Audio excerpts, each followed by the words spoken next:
तो गाइस हिंदी के साथ साथ इंग्लिश के साथ साथ आज हम मैथ में जो वर्ड्स यूज़ होते हैं 0 से लेकर 9 तक हम उनको देखेंगे कि कैसे लिखते हैं। ब्यूटीफुल राइटिंग में हम उसको कैसे लिखते हैं। ठीक है, यहाँ मैं उन बच्चों की बात नहीं कर रही जो बहुत छोटे हैं, जिन्हें वो लिखना ही नहीं आता।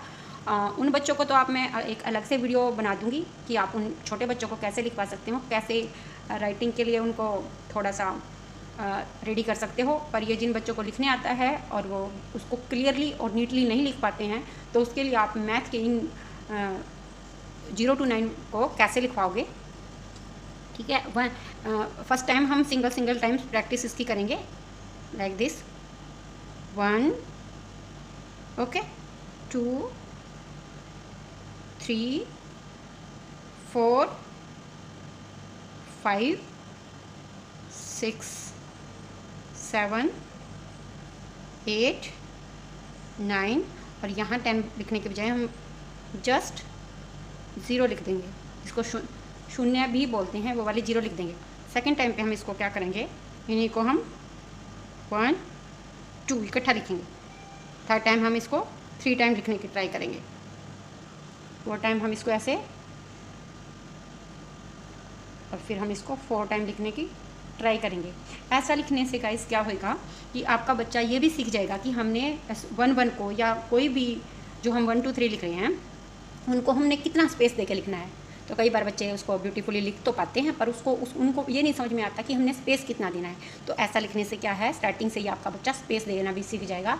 और बहुत सारी मैथमेटिकल जो भी प्रॉब्लम होती हैं वो बहुत बार इसी वजह से गलत हो जाती हैं कि बच्चे ने क्लियर नहीं लिखा होता। सो गाइस, इस पैटर्न को फॉलो करके हम इस तरह से उसको स्टार्टिंग से ही नीट लिखना सिखा सकते हैं। इसी तरह से हमने 2 को फॉलो करना है, 2 फिर 3 टाइम लिखेंगे। और जब भी बच्चा स्पेस में थोड़ी सी गड़बड़ करे तो आप उसे ये चीज़ दोबारा से लिखवाइए। ठीक है, यहाँ जैसे आप 4 टाइम लिख सकते थे, यहाँ 5 टाइम लिख सकते थे, वो आपकी अपनी मर्जी पर डिपेंड करता है। पर हमारा तो सिखाने का एक ही मकसद है कि इससे ऐसा लिखने से आपका बच्चा इनके बीच में स्पेस देना सीख जाएगा। ठीक है, इसी तरह से हम 3 को करेंगे 2 टाइम, फिर 3 टाइम इसको लिखेंगे। ऐसे ही हम इसको 4 टाइम लिखने की ट्राई करेंगे।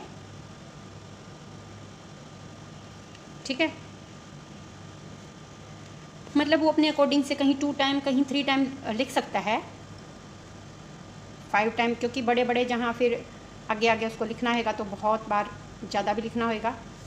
तो इससे वो बच्चा प्रैक्टिस में आ जाएगा। जैसे 4 को हम 1 टाइम लिखा, 2 टाइम लिखा, या तो आप एक ही पैटर्न से भी चल सकते हैं।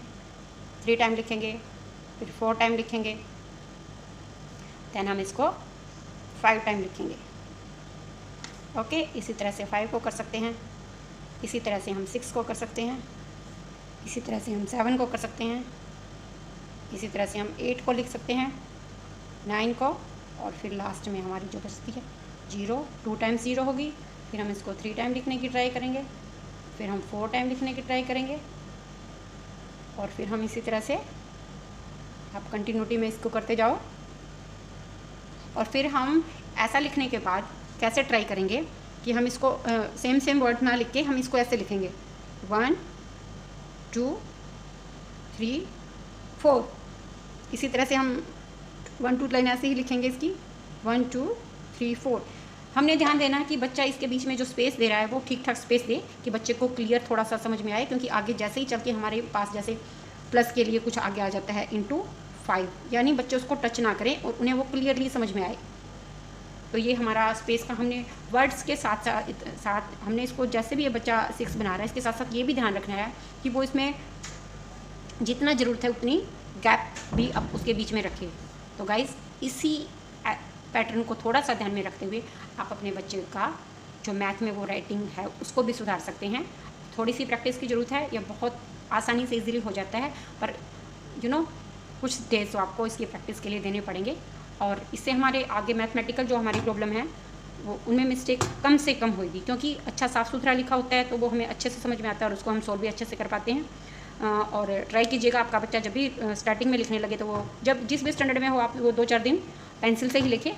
और क्योंकि पेंसिल तो हमें अलाउ कर सकती है कि उसको हम रब कर दें, पर जैसे पेन नहीं कर सकता, वो हम उसको ठीक ठाक तो कर सकते हैं, पर उसका कुछ ना कुछ थोड़ी सी तो गड़बड़ हो ही जाती है। तो ध्यान रखना, जब भी शुरू करते हो सबसे पहले पेंसिल को यूज़ करना, और उसके बाद उसको पेंसिल से लिख लो या किसी से लिखवा लो। अगर आपका बच्चा क्लियर नहीं लिख पा रहा है, जो भी आपके घर में क्लियर लिख पाता है उसे लिखवा लो, और उसके ऊपर से आप पेन या पेंसिल से जिससे भी चाहो लिख सकते हो। तो इस तरह से आप प्रैक्टिस करके अपनी राइटिंग को सुधार सकते हो। Okay bye.